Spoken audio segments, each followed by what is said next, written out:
Final accounts சாப்டரில் DS Reddy புக்கில் exercise 24 trial balance கொடுத்துருக்காங்க. அதுக்கப்புறம் அட்ஜஸ்ட்மெண்ட்ஸ் இருக்குது. ஃபஸ்ட்டு ட்ரையல் பேலன்ஸில் இதெல்லாம் வந்து ட்ரேடிங் அக்கௌண்ட் போகும், பீண்டல் அக்கௌண்ட் போகும், பேலன்ஸ் ஷீட் மார்க் பண்ணிக்கலாம். ஓகே, சிபிஎஸ் டிராயிங் இது கேபிட்டலில் மைனஸ் பண்ணணும். Furniture balance sheet assets. Plant and machinery same. Opening stock trading account போகும். Purchases trading. Salaries and wages கொடுத்துட்டாங்க. இந்த மாதிரி டபுளாக கொடுத்தானா பீண்டல் அக்கௌண்ட் தான் போகும். ஓகே, வேஜஸ் மொத்தம் கொடுத்தா ட்ரேடிங் போகும், சேலரி கொடுத்தா பீண்டல் போகும், இது ரெண்டுத்தையும் சேர்த்து கொடுத்தா பீண்டல் தான் போகும். Debtors balance sheet assets. Returns inward நம்ம விற்றது வந்திருக்கு, சேல்ஸில் மைனஸ் பண்ணணும்.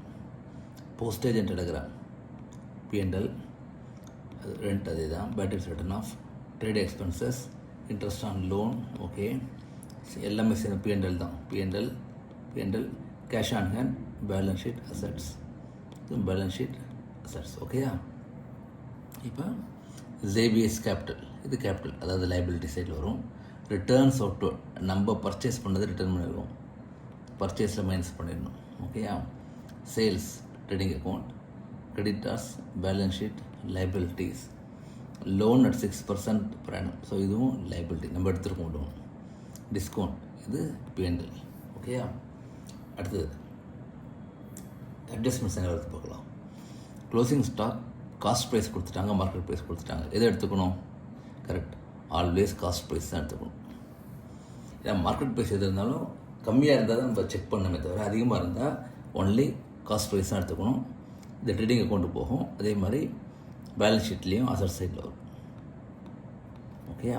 ஏன்னா always adjustments equal to double entry concept. ஒரு டெபிட் ஒரு கிரெடிட் வரும், டபுள் என்ட்ரி. ஓகேயா? Off the debtors 400 are bad should be written off. Okay, அப்போ இங்கே என்ன பண்ணுங்கன்னா, இந்த பேட் டெட்ஸ் ரிட்டன் ஆஃப் இருக்குல்ல, சாரி டெட்டார்ஸ் இருக்குல்ல, இதில் இங்கே ஏ போட்டுருவாங்க. அப்படின்னா அட்ஜஸ்ட்மெண்ட்ஸ் வரும்னு அர்த்தம் அது. And create reserve for discount on debtors அப்படிங்கிறாங்க. ஸோ இதை மைனஸ் பண்ணிவிட்டு என்ன வருதோ அதில் வந்து 2.5% போடணும். ஓகே, சேலரி 800 வேர் நாட் பெய்னா ஒன்றும் பே பண்ணணும். ஓகே, இப்போ சேலரியில் எங்கே இருக்குது அட்ஜஸ்ட்மெண்ட்? சேலரி இங்கே இருக்குது, இப்போ இங்கேயே போட்டுவாங்க. ஓகேயா? அதாவது பிஎன்எல்ல வரும். அதே மாதிரி பேலன்ஸ் ஷீட்டில் லைபிலிட்டி, இதுவும் அதே மாதிரி பிஎன்எல்ல வரும். பேலன்ஸ் ஷீட்டில் டெட்டாஸில் மைனஸ் பண்ணணும். ஓகே, அடுத்தது interest on capital to be calculated at 6% per annum. 6% per annum எப்போ கொடுத்துருக்கு இயர் இது? ஓகே, நம்ம ஸோ க்ளோசிங் பண்ணால் இப்போ 1 year இருக்குது. ஓகேயா? அப்போ இன்ட்ரெஸ்ட்டில் அட்ஜஸ்ட்மெண்ட்ஸ் வரும். இன்ட்ரெஸ்ட் ஆன் கேபிட்டல், இப்போ இன்ட்ரெஸ்ட் ஆன் கேபிட்டல் பிஎன்எல்ல வரும், கேபிட்டலில் ஆட் பண்ணணும். ஓகேயா? அதே மாதிரி இன்ட்ரெஸ்ட் ஆன் ட்ராயிங்ஸும் அதே தான், பிஎன்எல் கேபிட்டலில் மைனஸ் பண்ணிடணும். Okay, prepaid insurance amount to 100. So பிஎன்எல்லில் மைனஸ் பண்ணிடணும் இன்சூரன்ஸு.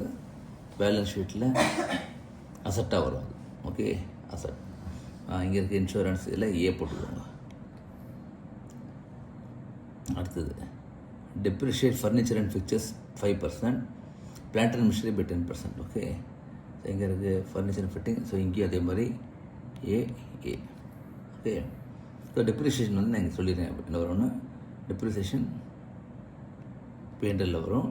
அதே மாதிரி பேலன்ஸ் ஷீட்டில் அசட்ஸில் மைனஸ் பண்ணிடணும். ஓகே, இது டெப்ரிசியேஷனுக்கு. Last entry make a reserve for discount on creditors. நம்ம பே பண்ண வேண்டியதில் கிரெடிட்டார்ஸ் இன்கம் அப்படின்னா, இப்போ பிஎன்எல்ல இன்கம் கிரெடிட் சைடில் வரும், பேலன்ஸ் ஷீட்டில் லைபிலிட்டிஸில் மைனஸ் பண்ணிடணும். நம்ம you have to pay less. So கிரெடிட்டார்ஸ்க்கு அதே மாதிரி இங்கே ஏ போட்டுவோங்க. ஓகேயா? ஸோ இந்த மாதிரி மார்க் பண்ணிக்கோங்க, மிஸ்டேக்ஸே வராது. ஓகேயா? இப்போ நீங்கள் ட்ரை பண்ணி பாருங்கள், இந்த ஆன்சர் வரதா பாருங்கள். ஓகேயா? தேங்க்யூ.